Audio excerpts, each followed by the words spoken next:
Assalamualaikum warahmatullahi wabarakatuh. Perkenalkan, saya Cut Aziza Dewi, mahasiswa Magister Manajemen Universitas Jambi dengan NIM P2C225020.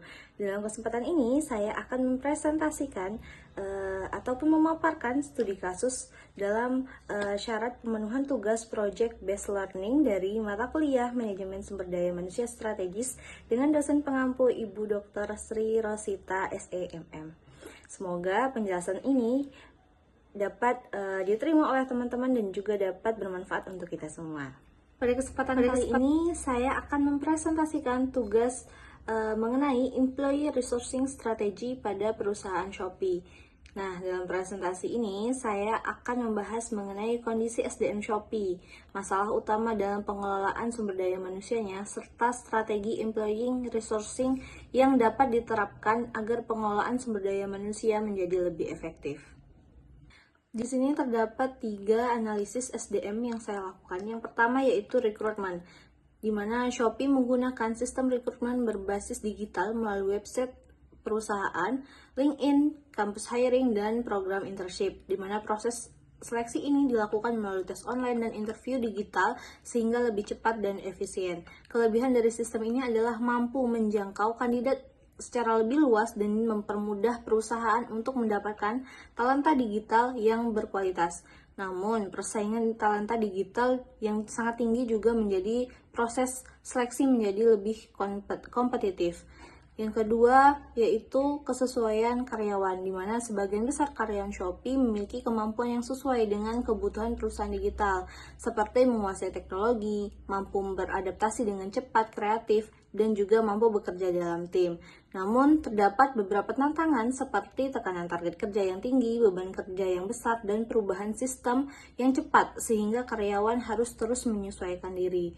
Nah, analisis SDM yang ketiga yaitu turnover, di mana Shopee juga mengalami masalah turnover karyawan yang cukup tinggi. Hal ini disebabkan oleh tekanan kerja yang besar, burnout, serta persaingan industri digital yang sangat kompetitif.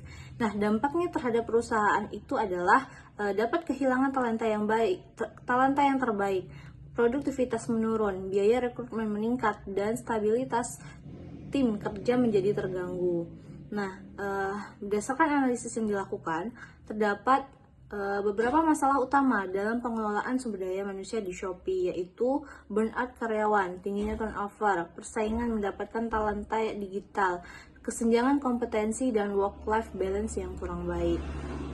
Selanjutnya, untuk mengatasi masalah tersebut, Shopee dapat menerapkan beberapa strategi employee resourcing. Nah, pada strategi rekrutmen ini, perusahaan dapat menggunakan AI recruitment, talent database, employer branding, dan juga kampus recruitment.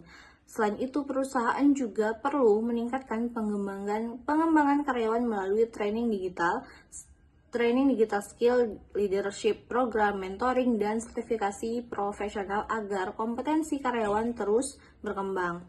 Nah, selanjutnya bagaimana strategi retensi karyawan, di mana Shopee juga perlu meningkatkan strategi retensi karyawan melalui flexible working, bonus dan reward, karir path yang jelas, program kejelasan mental, serta work-life balance. Nah, tujuan strategi ini adalah untuk mengurangi turnover, meningkatkan loyalitas karyawan, dan menjaga produktivitas perusahaan.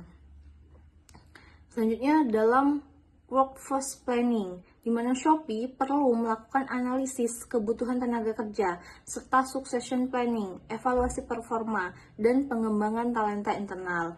Nah, dalam perencanaan SDM yang baik, maka perusahaan dapat mendukung pertumbuhan organisasi dan mengurangi kekurangan tenaga kerja di masa depan. Berdasarkan analisis tersebut, dapat disimpulkan bahwa Shopee memiliki sistem pengelolaan sumber daya manusia yang modern dan berbasis teknologi. Namun, perusahaan masih menghadapi tantangan seperti burnout, turnover, dan persaingan talenta digital. Oleh karena itu, diperlukan strategi employee resourcing yang lebih baik melalui pengembangan kompetensi, peningkatan kesejahteraan, dan strategi retensi agar perusahaan dapat mempertahankan sumber daya manusia yang berkualitas dan meningkatkan produktivitas secara berkelanjutan. Sekian presentasi dari saya, Cut Aziza Dewi. Semoga dapat bermanfaat untuk teman-teman yang menonton, dan semoga tugas ini juga dapat menjadi pembelajaran untuk kita semua. agar kita mampu menghadapi permasalahan-permasalahan secara langsung yang ada di perusahaan dan juga lingkungan sekitar kita. Terima kasih, saya akhiri. Wassalamualaikum warahmatullahi wabarakatuh.